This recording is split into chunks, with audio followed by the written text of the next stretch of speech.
On today's Healthier You, we are going to discuss a little bit about Chiari malformation and Syringeomyelia. These two conditions oftentimes intertwine. They don't always, but first of all, let me get to the medical disclaimer. Always check with your physician before starting any exercise or dietary program. Information here is my personal research into different health topics and is not to be considered medical advice. Now, my daughter had Chiari malformation along with Syringeomyelia, and as a result, some of the drugs that were given to her for pain management also led to her death. She died in 2010. She had a combination of drug toxicity because of the drug that she was given for this, but she also had a cyst within her brain burst, creating a stroke-like environment for her while she was sleeping. So she did die in her sleep with her two children in bed with her, or two of her three children in bed with her. Very lucky that there were people there at the home. She used to always babysit on Fridays evenings, Friday afternoons, evenings into Saturday afternoon. The children, teenage children of her friends, so that they could have a date night. And so she would take these teens. She had, I believe there were 5 teens at her home that night. And they had all stayed up till about 1:30, 2 o'clock in the morning. They said they all heard her snoring. And then one of the babies came walking up and woke one of the teens up and said, "Mama, can't wake, won't wake." So she went in to go see what was going on with Jessica, and she found her unresponsive. This young lady did know CPR. She had a cell phone.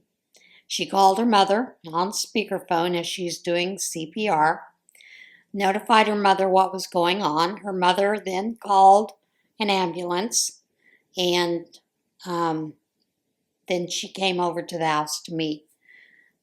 She didn't live too far away, so she could get there pretty quickly. But they couldn't do anything to save Jessica because she had passed away probably about an hour earlier than they were able to do the CPR for. Of course, she was pronounced dead at the scene, and then, of course, from there, total chaos because all the teens' parents had to be notified. They had to come pick up their kids. They had to pick them up at the police station. They started an investigation. I received a call from a detective early in that morning letting me know that Jessica had passed away and what was going on, and that they would be calling me later on to get more information. Whoever the main detective that would be looking into the situation would call me later in the day to discuss some things with me. They let me know that the girls had been taken in by CPS and that they would be going to a foster home until their parents, the other parent, could be found. Luckily, the girls, I say luckily, the girls' parents' father was in town. Her oldest son had been with his father that weekend. So he was already with his father, and they just left him with his father. But in the meantime, they weren't real sure about the father because there had been some issues in the past with the girls. And Jessica's best friend, who was the mother of the girl that found her unresponsive, started CPR. Her sister was a foster parent in the system. So they had requested that the girls go there because the girls already knew both of these women and knew her sister. So they did do that in that case. And in the meantime, my husband and I started trying to seek custody of the girls. But of course, in New Mexico, children are owned by the state when parents die, and you don't really get a choice in that, and they want to keep them local. Don't ask me why. It's just crazy. But anyway, Jessica's story actually started with her being involved in a car accident, and when she'd always had a lot of headaches as a child, and we always assumed that was allergies. Doctors said it was because of her ears. She was partially deaf. She had all kinds of issues. She also had something called Bohr syndrome, which is brachioautorenal syndrome, which actually causes smaller organs as well as hearing issues. She had an opening in her neck. So there were a lot of issues with this child. But as a child, she thrived. She was born with a congenital heart defect that she had to have surgery for when she was about 6 months old. And after that, she was fairly healthy after that, other than a lot of ear infections and that kind of thing. But when she was about, I want to say 6 or 7, the school does these like little health checkups on them, and they have them bend over to see if they have scoliosis. Well, she was diagnosed with a slight curvature of the spine, and I had asked the doctor at that point, is this going to be a problem for her later on? Is it indicative of anything else? And at that point, he told me no, he didn't think so. And of course, we were looking at other issues, and she did have hearing aids at that point. So I was like, okay, fine. But in this accident, she was in a car accident, and she complained about her head and her neck. So, of course, they did a CT scan. And at that point, they found the Chiari malformation. So I'm going to tell you a little bit about the Chiari malformation, and then we'll move into Syringomyelia. Like I said, not everybody has both. Jessica had both. Chiari malformation is a condition in which brain tissue extends into the spinal canal. It occurs when part of the skull is misshapen or smaller than is typical. The skull presses on the brain and forces it downward. Now, in many times they call it the Chiari bony formation. So just keep that in the back of your mind. Chiari malformation is not common, but increased use of imaging tests has led to more diagnoses. And many times it's found because you've had some kind of injury and they look at CAT scans. Healthcare professionals group Chiari malformation into 3 types. The type depends on the anatomy of the brain tissue that is pushed into the spinal canal. The type also depends on whether there are developmental changes of the brain or spine. That's another key factor, whether you have one or both. Chiari malformation type 1 develops as the skull and brain are growing. Symptoms may not occur till late childhood or adulthood. The pediatric forms of Chiari malformation are type 2 and type 3. These types are present at birth, which is also known as congenital. Treatment of Chiari malformation depends on the type and the symptoms. Regular monitoring, medicines, and surgery are treatment options, but sometimes no treatment is needed. Many people with Chiari malformation have no symptoms and do not need treatment.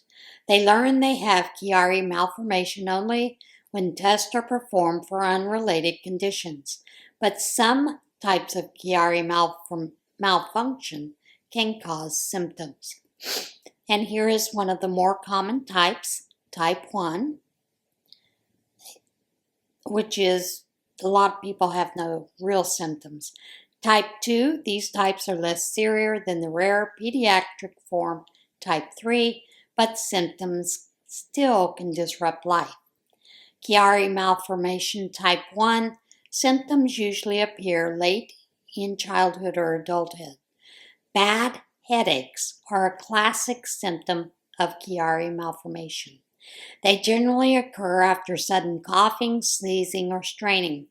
People with Chiari malformation type 1 can also experience neck pain, unsteady walk and trouble with balance, poor hand coordination, numbness and tingling of hands and feet, dizziness, trouble swallowing, sometimes happens with gagging, choking, and vomiting. Speech changes such as hoarseness. Less often, people with Chiari malformation may experience ringing or buzzing in the ears, known as tinnitus, weakness, slow heart rate, curvature of the spine, known as scoliosis. The curvature is related to spinal cord impairment, trouble with breathing. This includes central sleep apnea, which is when a person stops breathing during sleep. Never saw a lot of that with Jessica, other than the bad headaches and a slight curvature of the spine. Chiari malformation type 2 is a greater amount of tissue extends into the spinal canal compared with the Chiari malformation type 1. Symptoms can include those related to a form of spina bifida called myeliomeningocele.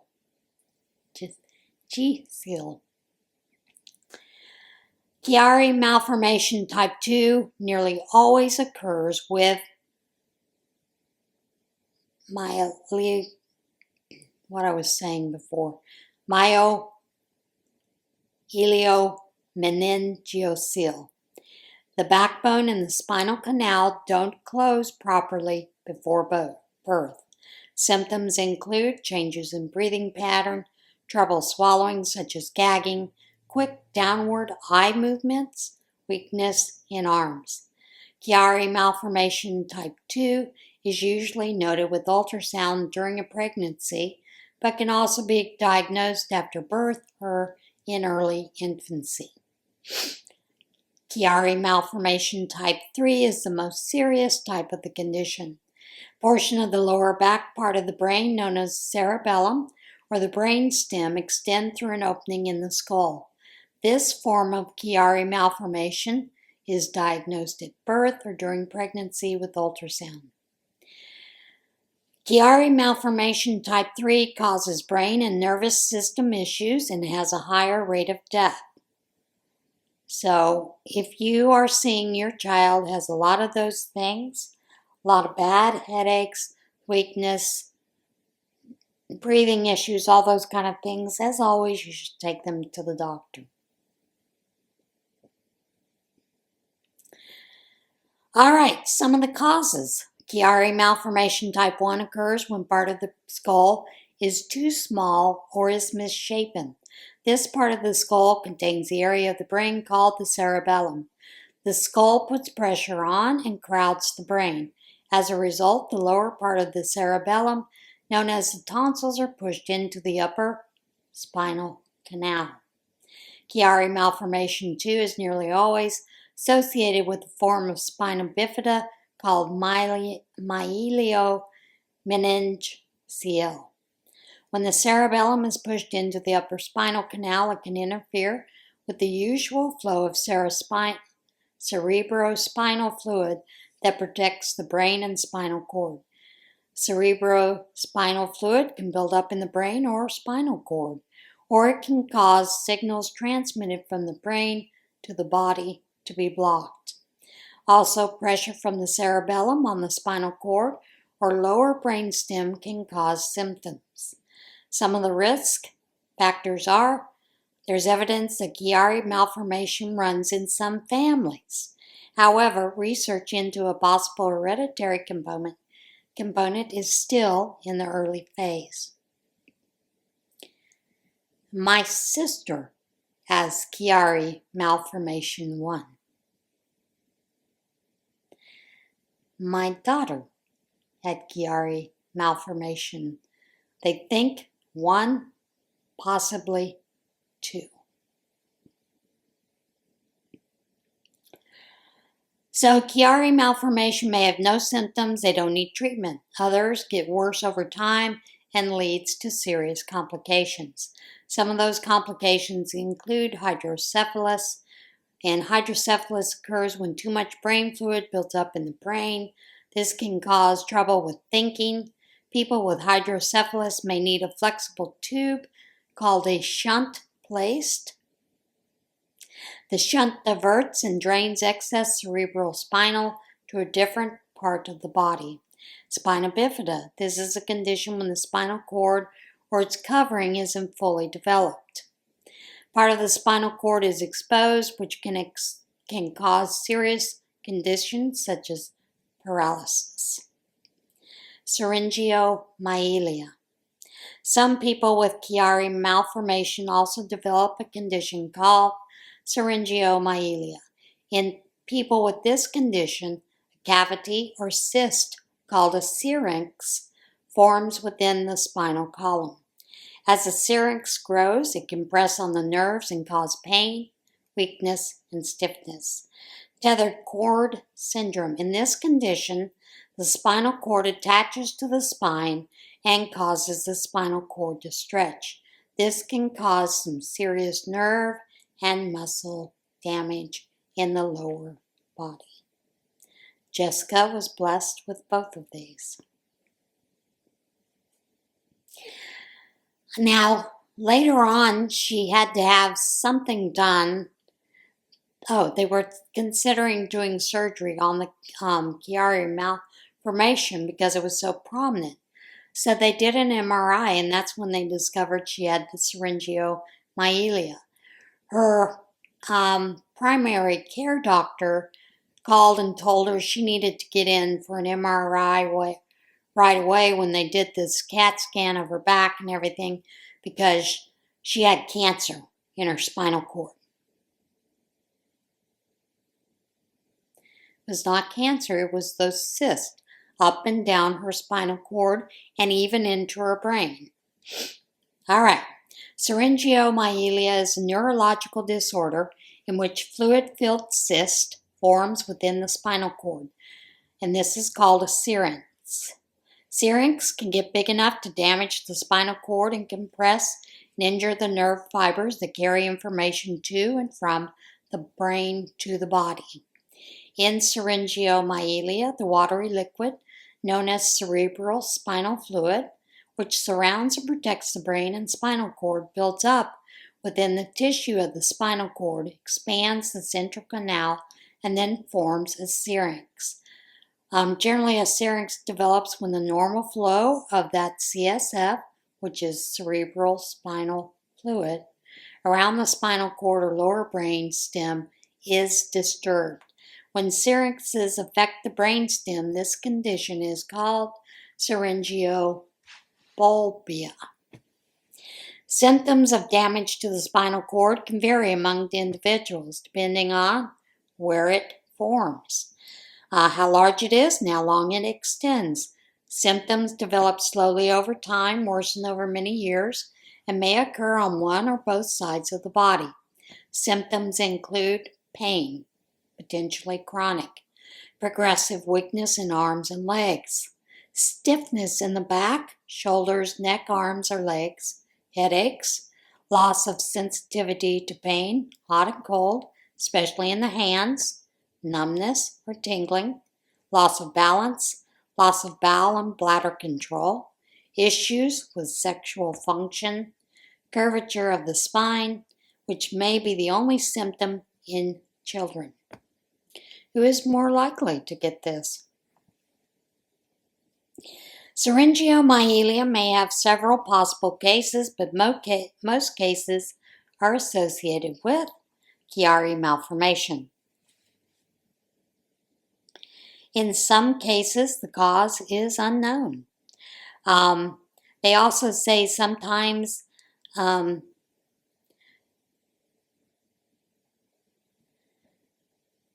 there are injuries. You can have some kind of injury that could also cause a lot of these spinal cord tumors, and of course damage caused by the inflammation around the spinal cord.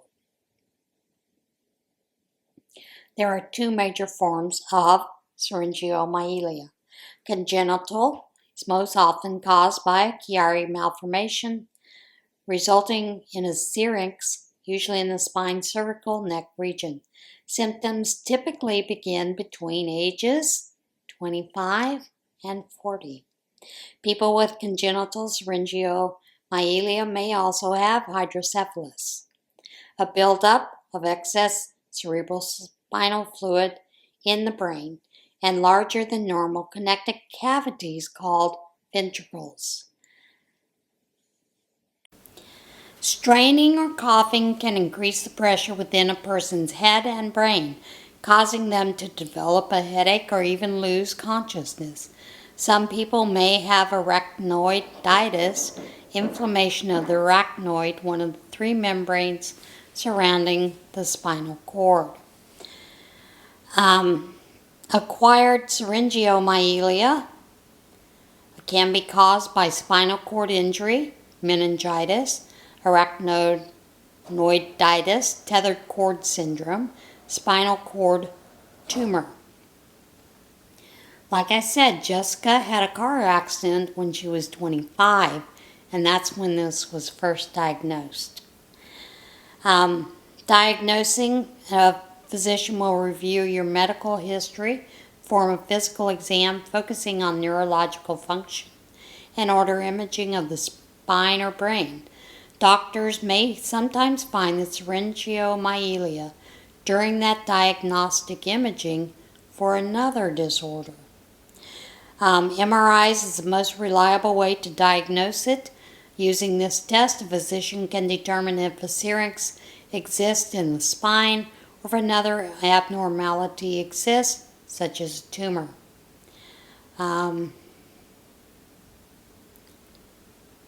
Treating it, boy, it's a tough one.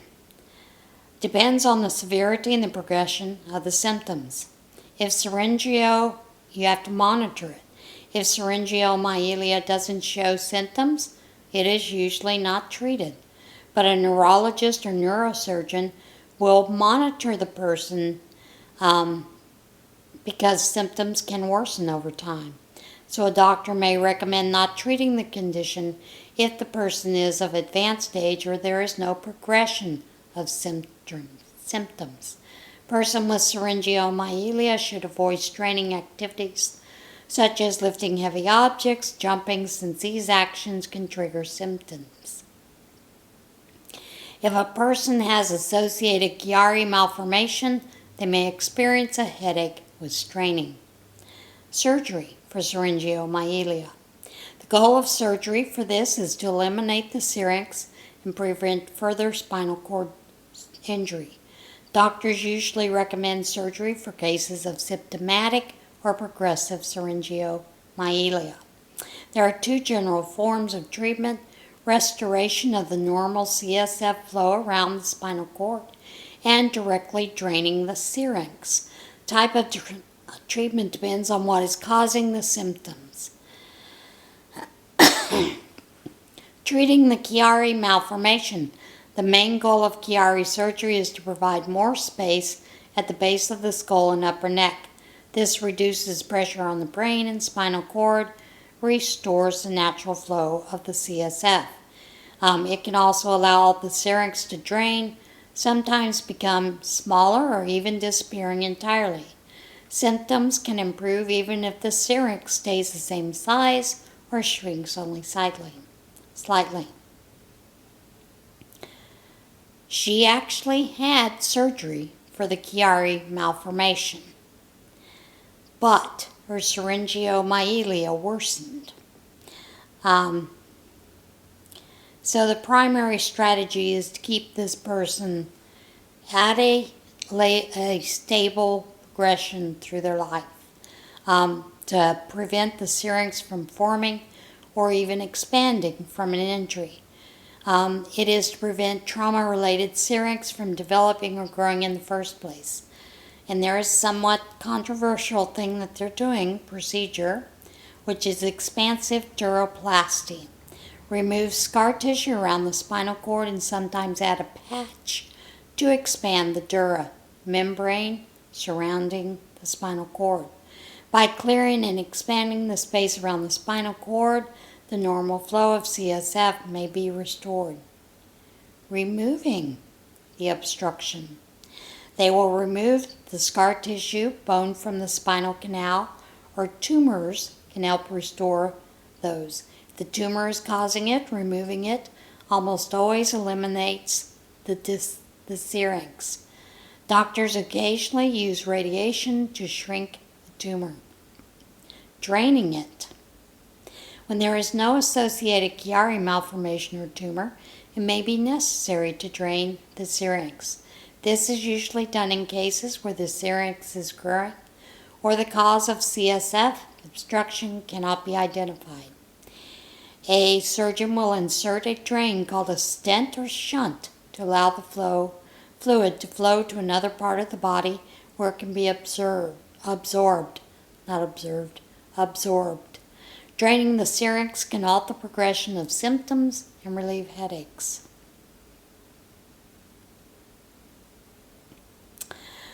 There is a lot of information about this, and a lot of folks get this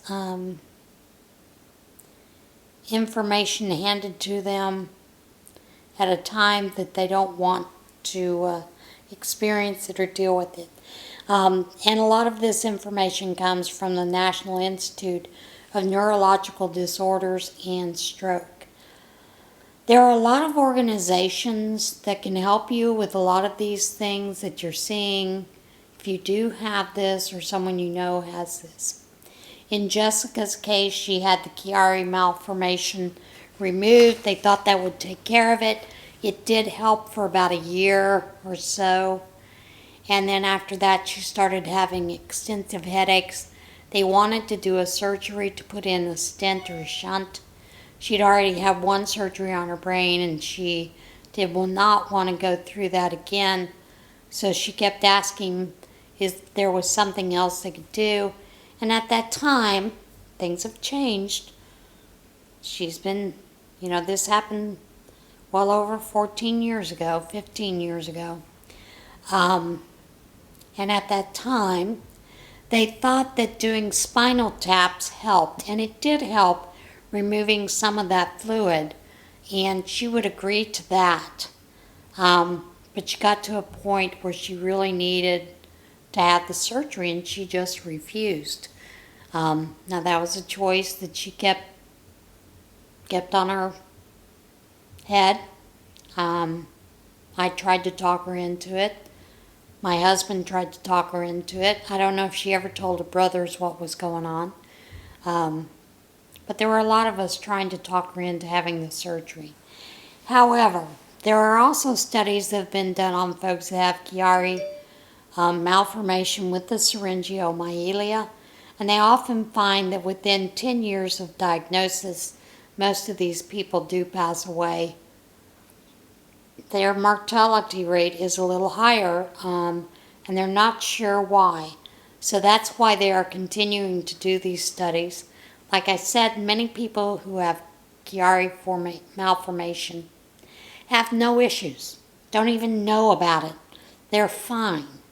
And then there are people like Jessica who had it, and within 2 years of being diagnosed of it, died because of 2 issues. She had one of those syrinxes burst, was in her brain, caused a stroke-like thing to happen. But also, on top of that, Because she had Bohr's syndrome, her organs were smaller. Doctor did not take that into consideration when when prescribing medication. The medication that the doctor gave her was gabapentin, and this doctor more than once had written a prescription for 3 times the maximum dose of gabapentin for Jessica. And Jessica called her on it several times. Now, when I gone back to New Mexico to close out Jessica's house and, all that kind of stuff and make right all the bills, that kind of thing, I did stop in and talk with her doctor, and we had a good discussion. And I told her, I said, you failed to look into her diagnosis of Bohr's when you were giving the gabapentin. And at that time, when they were giving gabapentin, they did not do blood work for it. Gabapentin at that time was mostly used for seizure control, for those who couldn't take some of the other seizure medications for whatever reason. And they thought it was a safe drug, so they didn't need to do blood tests to make sure there was too much in the system, all that kind of stuff. And then over the years, they found that yes, they did need to do monthly titers on them to see how much gabapentin was in their system and to keep control of them. But I will tell you at the very end, Jessica had kind of stepped away from taking a lot of the gabapentin, and at that time she was using marijuana. She did a lot of research into it, found that different types of marijuana, skunk weed and all these different names, produced different results. She did have one type of marijuana that really worked for her. Helped her with the headaches, the pain, and all that kind of stuff. But she did have over the years, from age 25 to 27, when she passed away, she had a lot of those symptoms increasing, such as numbness and tingling. Her right hand and right legs, she was completely numb on those. She could not feel a thing with those. But Jessica had always adapted. I think I told you with her hearing issues in the past, she'd been in and out with ear infections left and right all the time. And I finally said to the doctor, we really need to see an audiologist to see what's going on here. And he kept refusing. And then finally, this last time that I'd taken her in as a child, 2 years old, 3 years old, he finally said, okay, we'll send her to an audiologist once we get this ear infection cleared up. Now, she had tubes placed in her ears when she was about 3.5 years old. That helped a little bit with a lot of the fluid that was collecting in her ears as well. But when we went to the audiologist, there was a clear glass partition. She had Jessica in there, and she was outside of it. And she would say the words to Jessica, and Jessica would say them back to her. She came out. The audiologist told me Jessica hears perfectly. She makes no mistakes in the words when she's pronouncing them. And I told her, I said, apparently the doctor did not give you the information that I told him. So I said to her, Jessica, even as a baby, has always put her hands on my lips when I talk to her. When she has her back to me, she could never hear me. She had trouble hearing what I was saying to her. When she faced me, she could hear what I was saying to her. Hear what I was saying to her. I said, I think she learned to read lips. So she went back in, restarted the test, covered her mouth with a clipboard, said the words to Jessica, and Jessica failed miserably. She had a 75% hearing loss in both ears. So it took that long to get diagnosed with those, even though I'd been telling the doctor I was seeing these things and I was concerned. So, yeah. But she was a bright child. She would figure out things to do things and get into things and nobody thought she could do. So, yeah, that's my story, my experience with Chiari malformation and Syringomyelia. Other folks may have varied things. Like I said, my sister has Chiari malformation 1. She does have headaches, but she doesn't have Syringomyelia. Doctors have chosen not to do surgery, and they're just watching her. If she gets to the point where she starts having some other issues, most likely they will go down the road of doing surgery. But she's not there yet. So there you have it in a nutshell. Next week we will be doing fibromyalgia. All right. See you guys soon. Everybody have a great week. Bye.